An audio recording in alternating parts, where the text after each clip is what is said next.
welcome to today's edition of Good Morning Hebrew Home. I am your host for Thursday, Liisa Murray. We have a great show for you today. A little later, we'll be speaking to Glendalee Olivera from the Weinberg Center. Today, I've been thinking a lot about books and the power of words. I recently read a wonderful book, The 10,000 Doors of January, and I was reminded of how delightful it is to slip into another world through a book and the power of words. I've read so many books that have shaped the way I think and the way I feel. Especially during difficult times, books can be such a comfort. I know many of you watching out there are big readers. What have you been reading recently? Please call in 2813 and give us recommendations of books and we can share them on the show. Tell us a little bit about any books that have changed or shaped your life. So let's get started with the show. Today is Thursday, June 4th. Weather for today is a high of 84, humid with cloudy skies. You might be feeling some of that humidity creeping in through your windows. On this day in history, in 1940, the British complete the miracle of Dunkirk by evacuating 338,226 Allied troops from France via a flotilla of over 800 vessels, including Royal Navy destroyers, merchant marine boats, fishing boats, pleasure crafts, and even lifeboats. And if you're looking to learn a little bit more or see a little bit more about that, I would really recommend watching the movie Dunkirk, which came out a few years ago and was beautifully shot, wonderfully done, and very affecting. In 1984, born in the USA, the 7th studio album by Bruce Springsteen is released. I know many of you might be fans of The Boss. And in 1919, the 19th Amendment to the U.S. Constitution was, which is the one that guarantees women the right to vote, is passed by Congress and sent to the states for ratification. Can you believe only just a little bit over 100 years ago that was finally put into action? Celebrity birthdays for today. Angelina Jolie's birthday is today. Happy birthday, Angelina. And birthdays at the Hebrew home. 2 staff birthdays today, Janice D. and Marjorie W. And for residents, happy birthday, Florence S. Happy birthday to all of you. I hope you have a wonderful day. Today's meal. Today's lunch is hot dog on a roll with baked beans and sauerkraut with pineapples for dessert. Dinner begins with carrot and spinach soup. The entree is fish on a bun with coleslaw and a personal favorite, coffee ice cream for dessert. Reminder, please send us in your comments, questions, and we will share them on the show. Call me in, tell me something. Did you like the food I made yesterday? Did you hate it? You didn't get to eat it, so maybe just hate the way it looked or like the way it looked. If you've got any book selections, please tell me. I'm always looking for a new book to read. You can give that mail to your friendly TAP Activities person, or you can call 2813 from your landline phone. So, on to our interview for today. I am so excited to have Glendalee Olivera here, Senior Elder Justice Specialist. Welcome, Glendalee. Thank you for having me. Yes, so welcome, welcome. So the first thing we always start with is we talk a little bit about what's your role here at the home. Tell us a little bit about what you do. Okay, so I'm a social worker at the Weinberg Center. I've been here, it will be 7 years next month. Wow. And I basically work with the residents that come in through the Weinberg Center here, who basically provide shelter services, who older adults who have identified as being victims of elder abuse. So yeah, it's been fun. Well, that's wonderful. I've had the opportunity to work with you on a few cases of people who've come in, and it's always amazing the way the Weinberg Center just really works so hard to get the safety and provide care for those residents.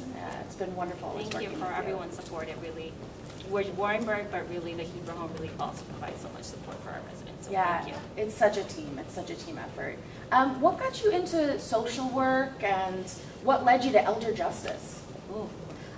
So I've been a social worker for over 13 years. Worked with domestic violence, so that really was my first touch with victim advocacy. And that really started because my family personally has been impacted by domestic violence, and really continue to see that impact that it's had on my family and the sorrow, and really was passionate to really help that community. And then had the pleasure of working with older adults and really fell in love with the population. And unfortunately, Weinberg is kind of a mix of domestic violence and working with older adults. So it's kind of like the perfect job that was kind of made for all my passions combined. So it was really great that I honestly just stumbled upon it. So I've been very happy in working with the population and continue to still love what I do. That's wonderful. I think one of the things that I find talking to so many people is, you know, how passionate they are for working with older adults, and how I find so many people in helping professions have been touched by something in their lives. You know, have experienced loss or have experienced abuse or have experienced, you know, something in their lives that have really shown them what it's like to have that wound and want to help people. Yeah, you know, exactly. So exactly. I think that's so beautiful. Yeah.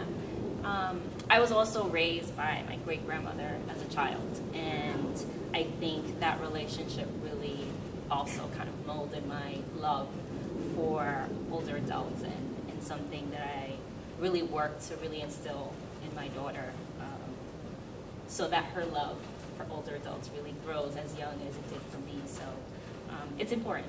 It's important. It is, absolutely. I think that's another thing, is that those relationships that we have with older adults in our lives really, they really form the way that we see how valuable that is and how valuable they are, you know? I certainly know that that's true for myself. Yeah, so tell me what an average day looks like for you. I imagine there's probably no average day. Yeah, I mean, every day looks different, but it really is maybe possibly getting a referral from the community, from a professional. We get them a lot from Adult Protective Services, doormen, senior centers. So if that comes in, that's really the priority, because we want to really ensure that the person in need gets the assistance they need, but also really supporting the residents that are here, checking in on them, saying hi. I do some unusual things, which is fun. You know, one day I'm getting a watch, another day I'm possibly washing clothes. But I'm really just connecting and really providing the support that residents need, and finding new activities and projects to do. So it's really fun. One of the things that always stands out to me about the Weinberg team is that you are there from the moment getting them out of the dangerous situation and bringing them here to a safe situation in the home, throughout their time here. You know, like it is not, we got you out, all right, good luck, you know, it's so take hard. care. It's, you are building a relationship and maintaining that relationship, and so being hard. there, and like you said, you know, helping get perfume for them, or, you know, helping get them a music player, or helping provide them emotional support, because that experience of trauma is not just one event. It's something that affects you for a long time. And so I think that's one of the wonderful things that the Weinberg Center does, is that, you know, it's not just for the moment of crisis, it's for, all that's their definitely time our here. goal. Our goal is to really be supportive whenever we need to, and it's really hard to disconnect, right? I see them to become part of a family, and even when we're not involved and I see them, it's like that instant connection, and so we're kind of here to support when needed. Yeah. I have such a great memory of seeing one of our former Weinberg residents out in the community, and I didn't approach them. I didn't want to, make a big deal, but she came right over to me and gave me the biggest hug and said, "Hebrew Home saved my life. Thank you so much. I will never forget you." And that was so moving to me. You know, I was just part of the team supporting her when she got here, but to know that you make such a difference in someone's life like that, that even, years past, they're still like, "I remember you. Thank you so much." Oh, thank you for sharing that. Yeah. Well,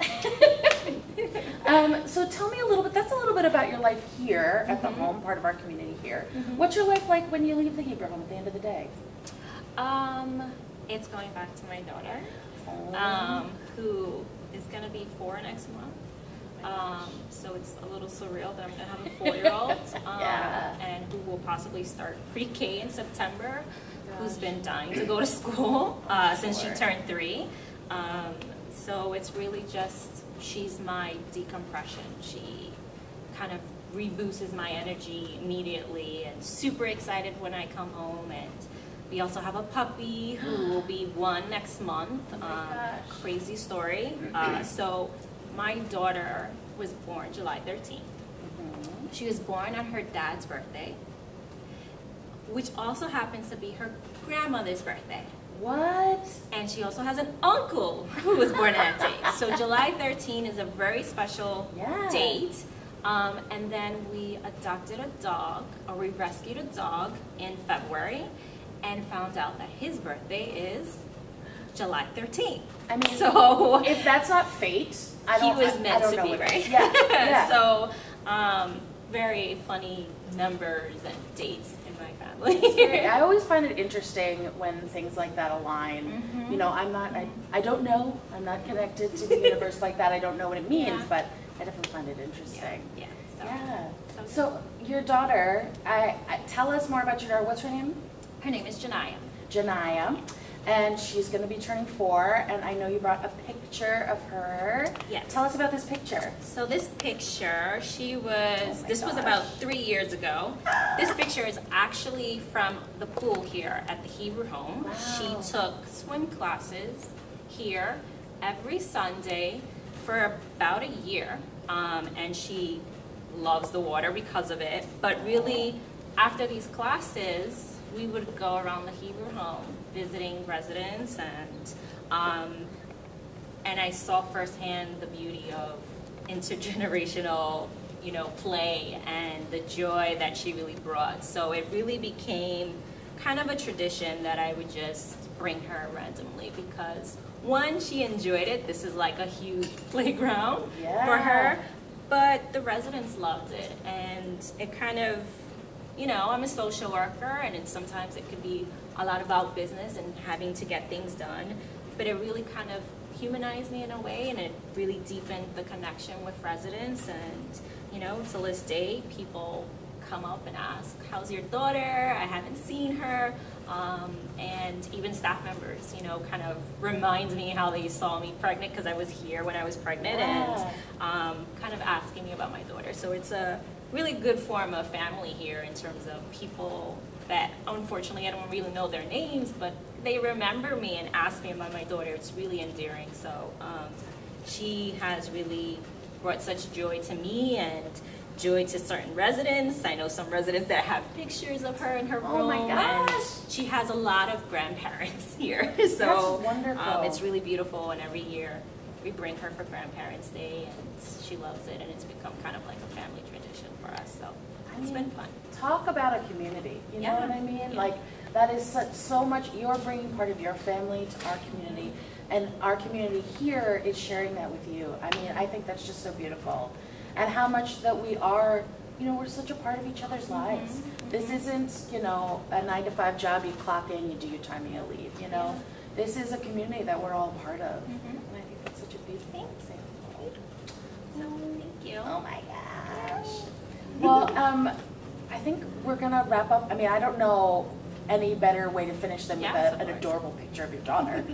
But I've been asking people a lot, what are some words of advice or wisdom that you've heard or would like to share with our residents during this time?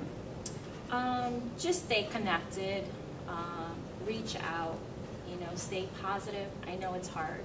We're all kind of going through something right now, and it may not all look the same for us, but we'll get through this, and I can't wait until this is over and we're on the other side. So stay strong. Thank you so much, Glendalee. Thank you for having me. Thank you for being with us. Yay. All right. So wonderful. I mean, her daughter is so adorable. I would like to close returning to the theme of the power of words and connected actually to what Glendalee was just talking about. One author that I've often returned to is Maya Angelou. I was lucky enough in college to see her speak. She came to my undergraduate university, and watching her speak, I felt like the world brightened 3 times. I really left that gymnasium that I was in hearing her speak feeling different. And the advice that she gave to all of us freshmen on that day was to be the rainbow in someone else's cloud. And that's really stayed with me through my life, and I think probably helped lead my path to being here. So here's a part of her poem, which is called Alone, which, despite the title, often helps me feel that sense of connection to others. Alone. Lying, thinking, last night, how to find my soul a home, where water is not thirsty and bread loaf is not stone. I came up with one thing, and I don't believe I'm wrong, that nobody, but nobody, can make it out here alone. Alone, all alone, nobody, but nobody, can make it out here alone. I hope you enjoy that poem, and there's even more to that if you look it up or want to learn more. Tune in later today for Wellness with Deborah at 1:30 and On a Musical Note with Peter at 2:30. If you missed any portion of today's show, it'll be replayed on channel 88 at 6:30, and you can find all of our episodes, even our past episodes, on YouTube. So see you tomorrow, same time, same place, same channel.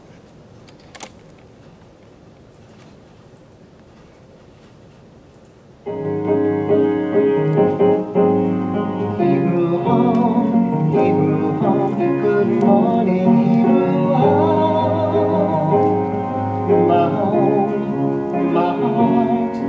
My heart is where the Hebrew home is. For where the heart is, that's where you find the Hebrew home. Hebrew home, good morning, Hebrew home.